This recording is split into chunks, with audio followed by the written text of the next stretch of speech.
കണ്ണൂർ സ്വദേശികളായ കലാമണ്ഡലം വിമലാദേവിയുടെയും എഴുത്തുകാരനായ അച്ഛൻ പവിത്രന്റെയും 2 പെൺമക്കളിൽ ഇളയവളാണ് നടി നിഖില വിമൽ. 13-ാം വയസ്സിൽ നിഖില സിനിമയിലെത്തിയപ്പോൾ ചേച്ചി അഖില നൃത്തത്തിലും പഠനത്തിലുമാണ് ശ്രദ്ധിച്ചത്. അമേരിക്കയിലടക്കമുള്ള ഉയർന്ന യൂണിവേഴ്സിറ്റികളിൽ പഠനം നടത്തിയിട്ടുള്ള അഖില ഇപ്പോഴിതാ ഒരു സന്യാസിനിയായി മാറിയിരിക്കുകയാണ്. കുറച്ചു ദിവസങ്ങൾക്ക് മുൻപ് സന്യാസവേഷത്തിലുള്ള ഒരു ചിത്രം അഖില സമൂഹ മാധ്യമങ്ങളിൽ പങ്കുവച്ചിരുന്നു.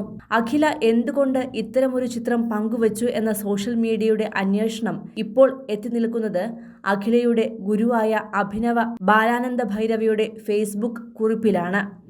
ജൂനപീഠാധീശ്വർ ആചാര്യ മഹാമണ്ഡലേശ്വർ സ്വാമി അവദേശാനന്ദഗിരി മഹാരാജിൽ നിന്നും എൻ്റെ ശിഷ്യയായ അഖില ഇന്ന് അവന്തിക ഭാരതി എന്ന നാമത്തിലേക്ക് എത്തി എന്നാണ് അഭിനവ ബാലാനന്ദ ഭൈരവ കുറിച്ചത്.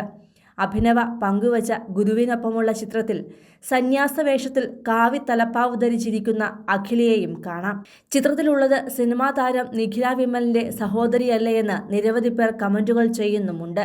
ജൂനപീഠാധീശ്വർ ആചാര്യ മഹാമണ്ഡലേശ്വര സ്വാമി അവദേശാനന്ദഗിരി മഹാരാജിൽ നിന്നും സന്യാസവും മഹാമണ്ഡലേശ്വർ പദവിയും സ്വീകരിച്ച് സലിൽ ചേട്ടൻ എന്നതിൽ നിന്ന് ആനന്ദവനം ഭാരതി എന്ന നാമത്തിലേക്കും ശാസ്ത്രാധ്യയനത്തിൽ എൻ്റെ ശിഷ്യ കൂടിയായ അഖില ഇന്ന് അവന്തിക ഭാരതി എന്ന നാമത്തിലേക്കും എത്തിയതിൽ കാശ്മീര ആനന്ദ ഭൈരവ പരമ്പരയുടെ അഭിനന്ദനങ്ങൾ അറിയിക്കുന്നു. ധർമ്മപ്രചാരണത്തിനും ധർമ്മ സംരക്ഷണത്തിനുമായുള്ള അഖാഡയുടെ പ്രവർത്തനങ്ങൾ കേരളത്തിലും ഭാരതത്തിലുടനീളവും വ്യാപിപ്പിച്ച് ഭാരതത്തിന്റെ പാരമ്പര്യം ഉയർത്തുവാൻ 2 പേർക്കും സാധ്യമാകട്ടെയെന്ന് ദേവിയോട് പ്രാർത്ഥിച്ചുകൊണ്ട് നമോ നമ ശ്രീ ഗുരുപാദുകാഭ്യാം എന്നാണ് അഭിനവ ബാലാനന്ദ ഭൈരവ ഫേസ്ബുക്കിൽ കുറിച്ചത്. അതേസമയം അഖില വിമൽ എന്നാണ് നിഖിലയുടെ ചേച്ചിയുടെ മുഴുവൻ പേര്. അനുചേച്ചി എന്നാണ് താരം വിളിക്കുന്നത്. നിമ്മോളാണ് അഖിലയ്ക്ക് Nikhila.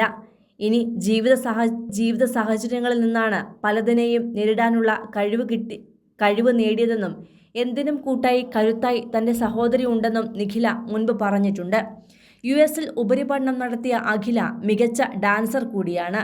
JNUവിലെ school of arts and എസ്തറ്റിക്സിൽ നിന്ന് 2021-ൽ തിയേറ്റർ ആൻഡ് പെർഫോമൻസ് സ്റ്റഡീസിൽ ഡോക്ടറേറ്റ് നേടിയിട്ടുണ്ട്. 2016-ൽ ഹാർവാർഡ് യൂണിവേഴ്സിറ്റിയിലെ പ്രശസ്തമായ Mellon school of theatre and performance റിസർച്ചിൽ അഖില ഫെലോ ആയിരുന്നു. 2021-ൽ ഡിസബിലിറ്റി പെർഫോമൻസിൽ international federation of theatre research new scholars അവാർഡും അഖിലയ്ക്ക് ലഭിച്ചിട്ടുണ്ട്. അഭിനവ ബാലാനന്ദ ഭൈരവിയുടെ കീഴിൽ സംസ്കൃതവും ഇന്ത്യൻ ശാസ്ത്രങ്ങളും ഇപ്പോഴും അഭ്യസിച്ചുകൊണ്ടിരിക്കുന്ന ആളാണ് അഖില. കൂടുതൽ സിനിമ, സീരിയൽ, ചാനൽ വാർത്തകൾക്കും നിങ്ങളുടെ പ്രിയപ്പെട്ട താരങ്ങളുടെ എക്സ്ക്ലൂസീവ് അഭിമുഖങ്ങൾക്കുമായി സബ്സ്ക്രൈബ് ചെയ്യാൻ മറക്കല്ലേ.